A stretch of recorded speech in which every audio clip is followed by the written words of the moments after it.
बघा हे कमांड इथं आपल्या काही कामाचे नाही. हे काय हो पाहुणे, ADRMS हे काय चालू केलं?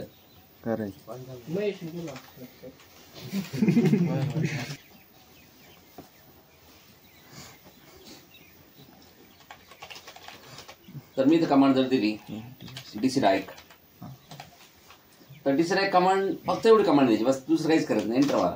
तुमच्याकडे मल्टिपल डोमेन कंट्रोलर असतात का ते त्यांच्यामध्ये रिप्लिकेशनला टेस्ट करतात.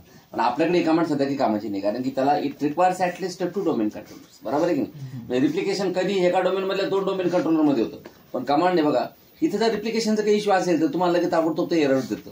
हे बघा इथं कसली मिळेल, पास पास पास पास, तशी इथे फेल्ड लिहून. काय लिहून? फेल्ड.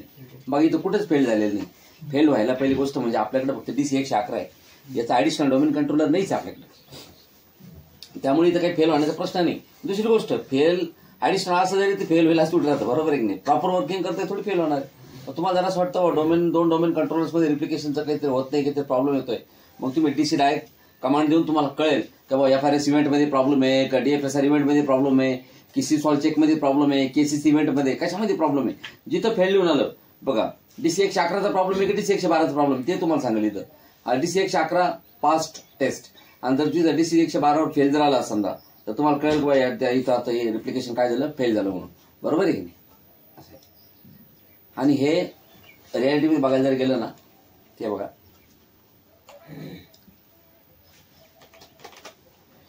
कमांड जी आहे ना, कमांड बरोबर तुम्हाला स्विचेस पण लावता येतात. मग तुम्हाला जर वाटतं बा तुम्हाला फक्त DNS चेक करायचं रिप्लिकेशन, तर तिथं फक्त DNS सुद्धा आहे बघा. DNS नावाचं स्विच सुद्धा फक्त DNS लावते तुम्हाला.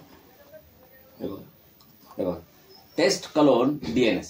काय करायचं? फक्त टेस्ट कलोन DNS. तर आता तुम्ही फक्त DC डायरेक्ट कमांड दिली, पण तुम्हाला काय वाटतं बाबा DC डायरेक्ट कमांड मध्ये काहीतरी इश्यू सापडले तुम्हाला, मग एक काम करा, डायरेक्ट फॉरवर्ड स्लॅश कमांड दिलेला डायरेक्ट फिक्स कमांड द्या. काय कमांड द्या? मग ते त्याच्यामध्ये रिप्लिकेशन मध्ये काही इश्यू असले का ऑटोमॅटिक फिक्स करून टाकतं. ही कमांड फक्त टेस्ट नाही करत, ही फिक्स पण करते. रिप्लिकेशनचा काही इश्यू असला का त्याला फिक्स पण करून टाकते. काही नॉर्मल जर इश्यू असेल ना निघून जातात. बरोबर, ठीक आहे.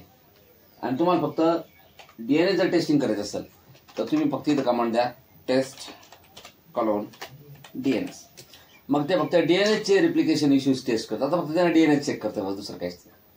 DNS test are running and not hang, म्हणजे सिस्टीम हँग झालेली नाहीये, टेस्ट रन चालू आहे, रन होते.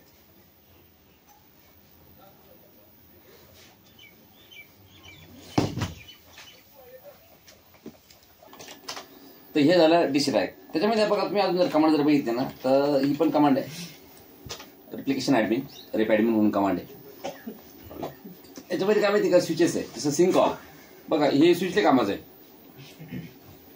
म्हणजे तुम्ही जर कमांड जर दिली repadmin space forward slash sync all, synchronization specified domain controller with all replication partners, म्हणजे तुमचा डोमेन कंट्रोलर बाकी सगळ्या रिप्लिकेशन पार्टनर बरोबर तो तुमचं जे डेटा सिंक करतो लगेच. म्हणजे काय होतं माहितीये का, तुम्हाला परेशानी नाही होत जास्त. आणि त्याच्यानंतर बघा शो रिप्लिकेशन, शो REPL, हे पण एक कमांड आहे. या कमांड तुम्हाला कळतं रिप्लिकेशनचं स्टेटस काय. हे बघा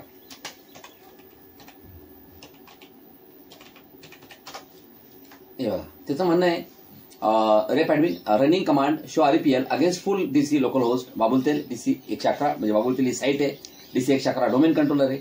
DSA options is global catalog, हा ग्लोबल कॅटलॉग आहे डिरेक्टरी सर्व्हिसचा. Site options none, and DSA object GUID आणि DSA इनोकेशन ID दिलेला आहे. बाकी याच्यामध्ये काही नाही, कारण काय असतं, रिप्लिकेशन स्टेटस दाखवायला तुमच्याकडे समोर पण एक डोमेन कंट्रोलर पाहिजे ना, त्यामुळे त्याने तुम्हाला फक्त त्याचं GUID दाखवायला आहे, दुसरं काहीच नाही. बरोबर आहे?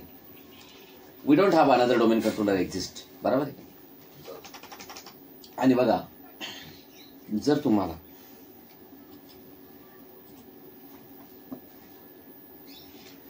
आता मी तुम्हाला सांगतो एक महत्वाची कमांड, ती म्हणजे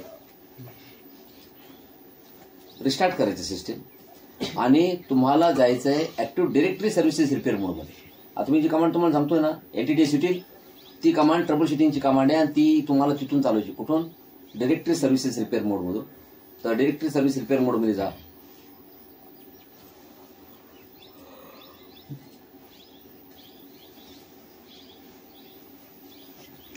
त्यासाठी तुम्हाला F8 की प्रेस करावं लागेल बुटिंगच्या वेळेस.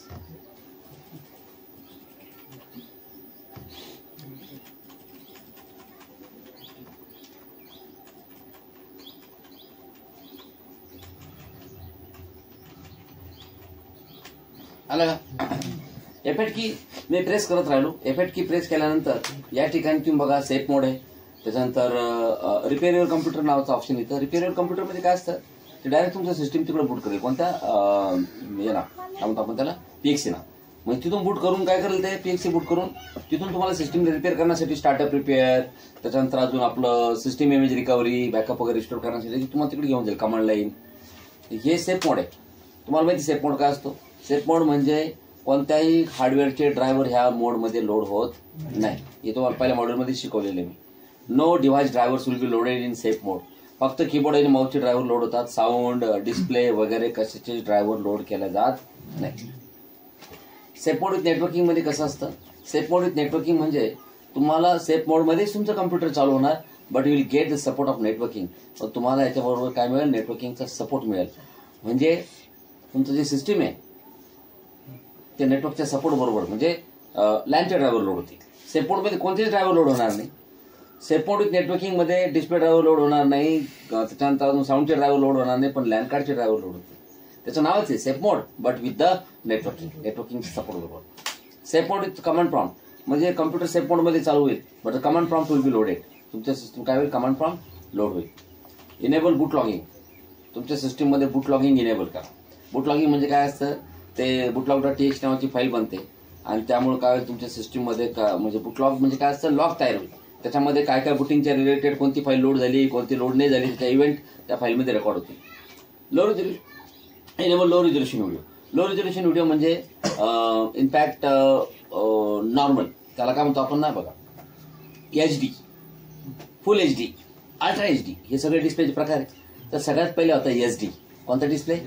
SD च्या नंतर आला SD म्हणजे 480 पिक्सल. फुल HD म्हणजे 720 पिक्सल 720. फुल HD 1080. अल्ट्रा HD 2240 असं काहीतरी आहे. बरोबर आहे की नाही? असं अल्ट्रा HD खूप जास्त resolution. Last one good configuration. Windows रजिस्टरमध्ये तुमच्या पाठीमागचे 3 गुड कॉन्फिगरेशन स्टोअर असतात. तर last one good configuration option घेतल्याने तुम्ही म्हणजे तुमच्या सिस्टीमचं जे प्रिव्हियस गुड कॉन्फिगरेशन आहे ते गुड कॉन्फिगरेशनवर तुम्ही सिस्टीमला रिस्टोर करू शकता. बरोबर आहे. डिरेक्टरी सर्व्हिस रिपेअर मोड. हा आपल्याला ह्या ऑप्शनमध्ये जायचं आहे. म्हणजे तुमचा डिरेक्टरी सर्व्हिस रिपेअर मोडमध्ये किंवा डिरेक्टरी सर्व्हिसेस रिस्टोर मोड असे म्हणतात त्याला. इथं जाऊन तुम्ही ऍक्टिव्ह डिरेक्टरीला ट्रबलशूट करू शकता. हा पण सेफ मोडच असतो पण सेफ मोडमध्ये याच्यामध्ये डिरेक्टरीचा कन्सेप्ट असतो. सगळ्या डिरेक्टरी रिपेअर करण्याचा काय मोड असतो. तर एंटर ह्या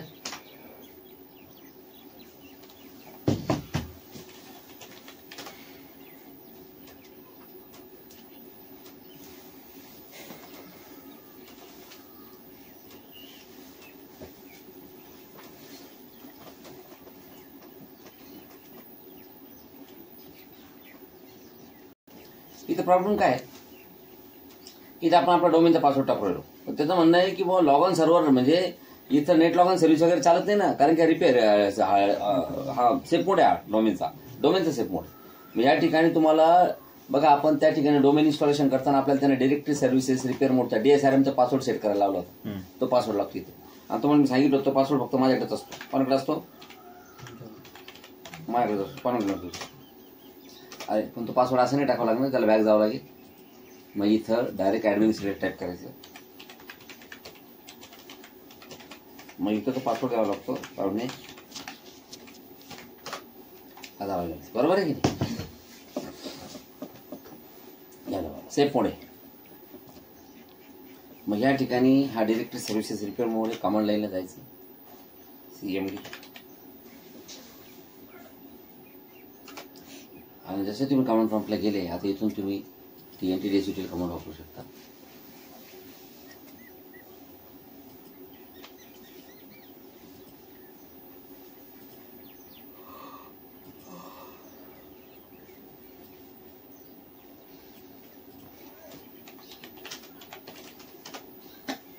या ठिकाणी कमांड द्या.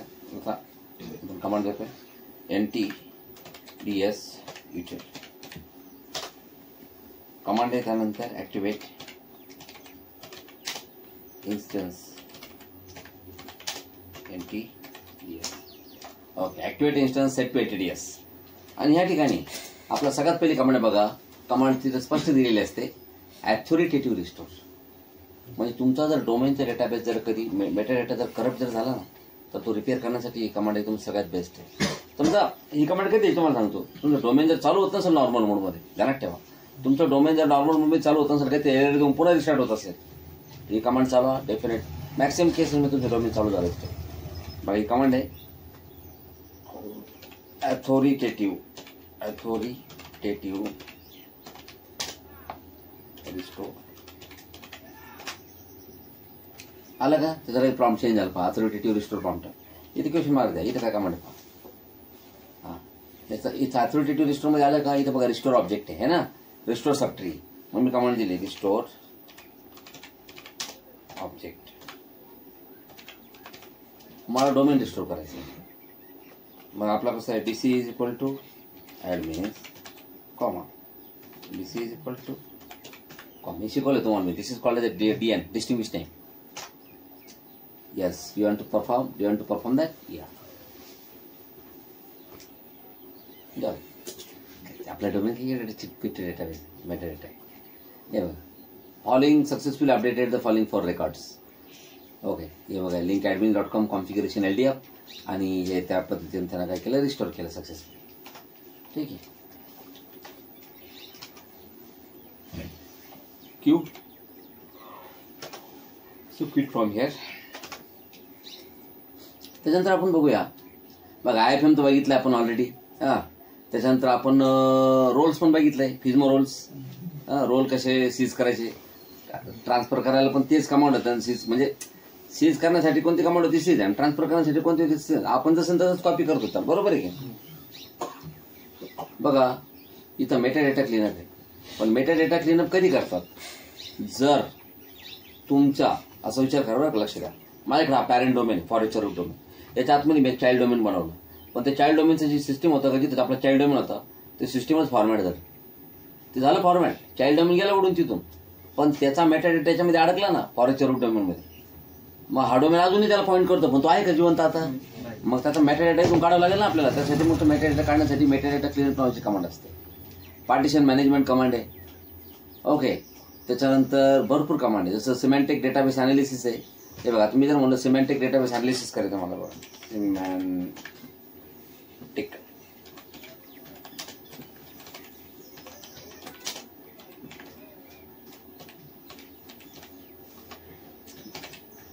सिमॅन्टिक डेटाबेस अनालिसिस, सिमॅन्टिक चेक आहे. बघा क्वेश्चन मार्क दिला का, ह्याच्यामध्ये कमांड आहे काय, check quota. Check quota, NTDS quota जर चेक करायचं असेल तुम्हाला चेक करा. ते म्हणते integrity checking the quota tracking table. The quota tracking table was successfully integrity check, no corruption was detected. त्याला काही करप्शन सापडलेलं नाही. पण जर सिमॅन्टिक डेटाबेस अनालिसिस मध्ये जर त्याला काही करप्शन जर सापडले इन केस, तर मग इथं कमांड द्यायची काय, गो फिक्स अप.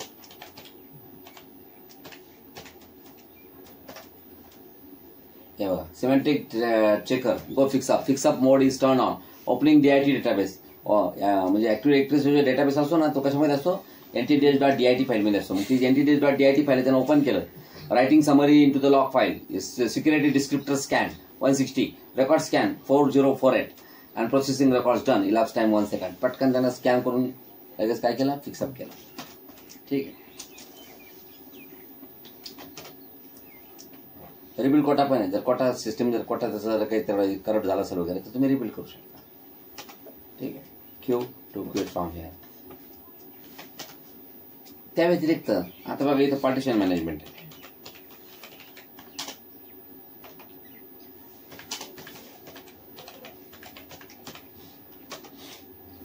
Question mark. बघा याच्यामध्ये खूप मोठ्या कन्सेप्ट आहे ऍक्च्युली. यात ऑपरेशन टार्गेट सिलेक्ट करावं लागेल, हे काय ना.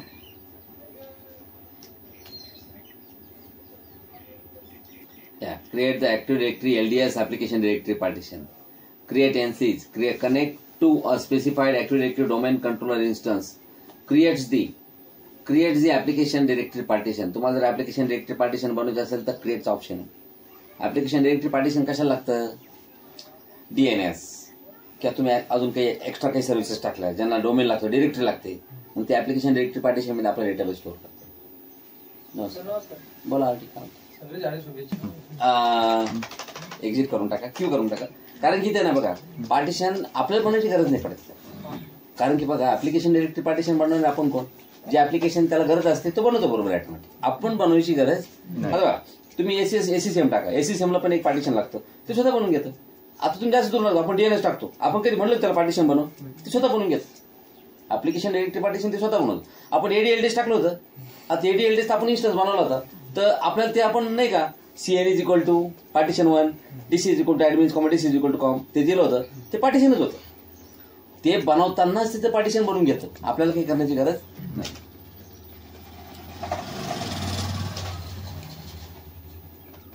ठीक आहे. बाकी याच्यामध्ये काही नाही शिकण्यासारखं. स्नॅपशॉट आहे, पण मग कसं माहिती का, स्नॅपशॉट मॅनेजमेंटमध्ये तुम्ही स्नॅपशॉट घेऊ शकता. म्हणजे तुम्ही काय करू शकता, पूर्ण ऍक्टिव्ह डिरेक्टरीचा स्नॅपशॉट घेऊ शकता. हे बघा, तुम्ही जर बघितलं व्यवस्थितपणे, हे बघा, क्रिएट, हे बघा, क्रिएट अ स्नॅपशॉट म्हणजे तुम्ही ऍक्टिव्ह डिरेक्टरी डोमेनचा स्नॅपशॉट. म्हणजे जनरली स्नॅपशॉट आहे ना नॉर्मल मोड म्हणून घेतात लोक, लिस्ट माउंटेड किंवा माउंट. मग तुम्ही तो स्नॅपशॉट आहे ना माउंट करू शकता, माउंट स्नॅपशॉट विथ इंडेक्स और GUID. तो स्नॅपशॉट तुम्ही माउंटही करू शकता. एवढं लवकर तुम्हाला कळणार नाही त्या गोष्टी, किंवा मग आपण असं म्हणू शकतो की तुम्हाला त्याच्याशी काही संलग्नता नाहीच आहे, स्नॅपशॉटची गरज पडतच नाही काही. तुम्ही जर म्हणले ना क्रिएट, बघा लगेच ते स्नॅपशॉट बनवायला सुरुवात करून टाकली. AD service must be running in order to perform this operation. मी म्हणलं तुम्हाला इथून नाही बनवता येतो स्नॅपशॉट, कुठून बनवावा लागतो? नॉर्मल मोड.